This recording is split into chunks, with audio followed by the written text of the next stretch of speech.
So welcome to Jumbo IS and welcome to our lecture series called Daily MCQ Practice. In this lecture series, we cover a particular day's current affairs through a set of 4 to 5 MCQs. The purpose of this lecture, as I've mentioned in previous lectures, is twofold. Number one, we want you to revise and consolidate your current affairs. And what better way to revise and consolidate your current affairs than by MCQ practice? Okay, so through this lecture series, we will actually make you revise your current affairs and will give you the much needed MCQ practice, which is very crucial, very instrumental for your prelims examination.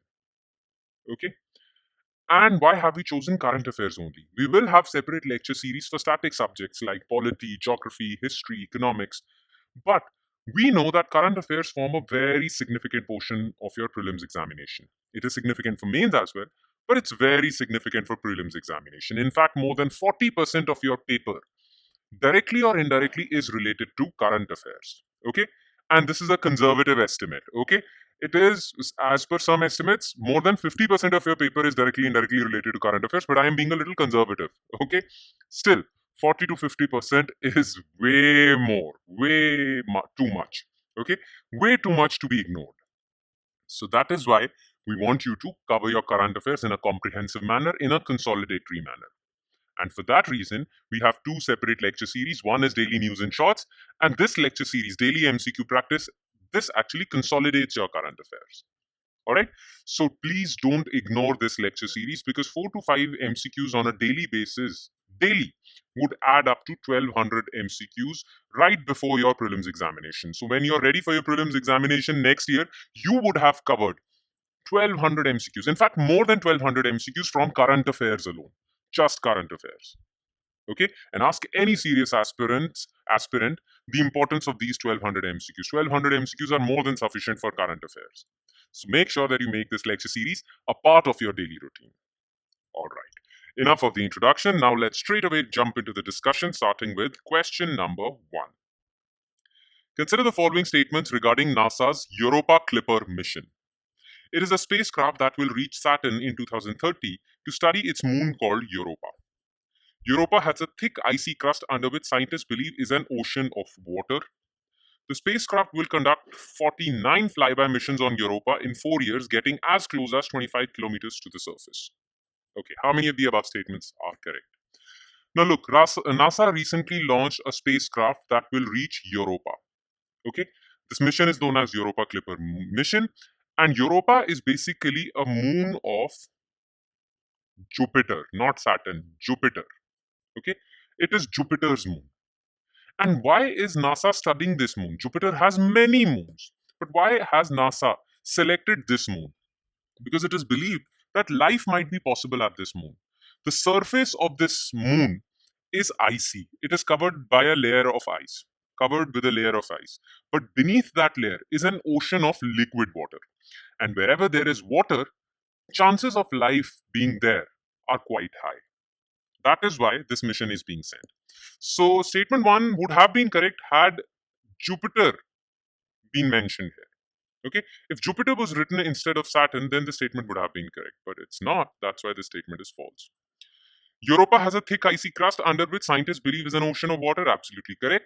The spacecraft will conduct 49 flyby missions. That means in the span of 4 years, it will fly 49 times close to the surface of this moon, getting as close as 25 kilometers. This part is also correct. Okay, so only 2 statements are correct. B. Question number 2. Consider the following regarding Terminal High Altitude Area Defense System. It is developed by Lockheed Martin Corporation that provides air defense against ballistic missile attacks. Each battery of this system contains 48 interceptor missiles. Okay, only Ukraine, Israel, South Korea have been provided with this air defense system. Okay, so which of the above statements are correct? Now, Terminal High Altitude Area Defense System THAAD. This system is basically to provide air defense against incoming missile attack. Okay, and it provides air defense against multiple ranges of missiles, short range missiles, medium range, intermediate range. Okay, and it is developed by Lockheed Martin Corporation, so this part is correct. One single battery of this missile system contains 48 missiles. So this part is also correct. Now, this is US's, America's property, but America has provided this missile system to its allies. America has provided this to Israel. America has provided this to UAE. America has provided this to South Korea. Okay. Ukraine has asked for it, but Ukraine has not been provided with this missile defense system. So this part is false. 1 and 2 only. Okay. Question number 3. Which of the following statements is are correct? Vasco da Gama was the first person to discover a sea route to India in 1498. Second Monday of October is celebrated as Columbus Day in USA and is marked a federal holiday. Okay. So look, after the rise of Ottoman Empire in 14th, 15th century, the trade routes, the land routes between Europe and Asia were completely blocked by this Ottoman Empire. So Europeans had to find an alternative sea route to India. And for that reason, many explorers set out to discover India.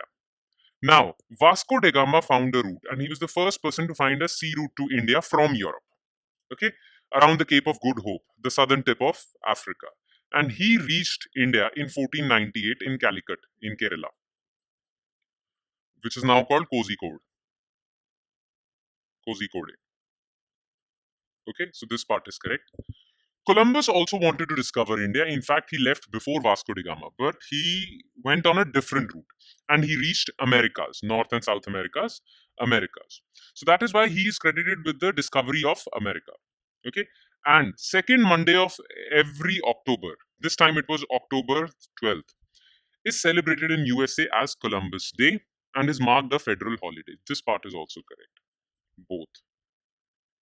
All right, and last, which of the following statements is correct regarding missions on Jupiter? The first detailed photograph of Europa was provided by Voyager spacecrafts of NASA. NASA's Juno spacecraft was launched in 2011 and is still orbiting Jupiter. European Space Agency's Galileo spacecraft conducted flyby across Europa in 1990s, getting as close as 200 kilometers. Okay. Now listen. The first detailed photograph of Europa was provided by Voyager spacecraft of NASA in the 1970s. That's absolutely correct. NASA's Juno spacecraft was launched in 2011. It reached Jupiter in 2016, and since then it has been orbiting Jupiter. This part is also correct. It is still operational, basically. ESA's Galileo spacecraft conducted flyby missions across Europe in 1990s, getting as close as 200 kilometers. Definitely, Galileo spacecraft did do this. Okay, but Galileo spacecraft belonged to NASA, not European Space Agency. And for that reason, this statement is false. European Space Agency spacecraft that is going to reach Jupiter is called JUICE spacecraft. Okay, and it will reach Jupiter in 2031. Galileo belonged to NASA, and that is why only 1 and 2A. And with that, we conclude today's session. Thank you so much for watching, everyone, and I hope it has added value to your preparation. But it will add more value if you revise these questions also, the questions that were discussed in this lecture. And you can revise these questions from our PDF file for this lecture. The PDF file will contain these questions and detailed solutions along with them. Now, you can download this PDF file from our Telegram channel. Okay? Just below this video, in the comment section, you'll find a link to our Telegram channel. Click on that link and you'll be taken to our Telegram channel where you can download the PDF for not just this lecture, but all the other lectures featuring on our YouTube channel. Okay. On that note, I'll be signing off. Thank you so much, everyone.